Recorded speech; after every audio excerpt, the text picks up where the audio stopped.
Maharashtra today 24 news सत्य परिस्थितीचा सविस्तर आढावा।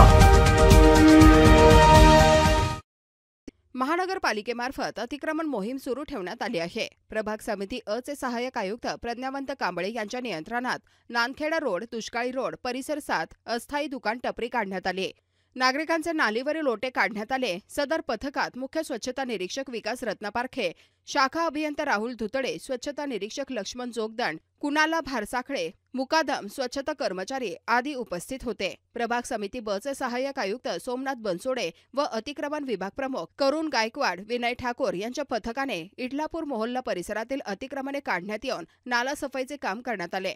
यावेळी स्वच्छता निरीक्षक न्यायरत्न घुगे, मुकादम स्वच्छता कर्मचारी आदी उपस्थित होते। प्रभाग समिती क मध्ये माननीय सहाय्यक आयुक्त मॅडम प्रिया गोरखे यांच्या नियंत्रणात वांगी रोड येथील अतिक्रमण काढण्याचे काम सुरू आहे। काही ठिकाणी नागरिकांनी वाद घातला, परंतु नागरिकांची समजूत घालत समन्वय साधून 38 अतिक्रमणे निष्कासित करण्यात आली आहेत। यावेळी सदर पथकात मुख्य स्वच्छता निरीक्षक मेराज अहमद, स्वच्छता निरीक्षक श्रीकांत कुरा, प्रल्हाद देशमाने, अब्दुल शाहदाब, सौरभ जोगदंड व शशी लहाने, मुकादम स्वच्छता कर्मचारी आदी उपस्थित होते। महाराष्ट्र टुडे मराठीसाठी ब्युरो रिपोर्ट विशाल गायकवाड, परभणी। आजच महाराष्ट्र टुडे 24 न्यूजला सबस्क्राइब करा आणि सत्य परिस्थितीचा सविस्तर आढावा पहा।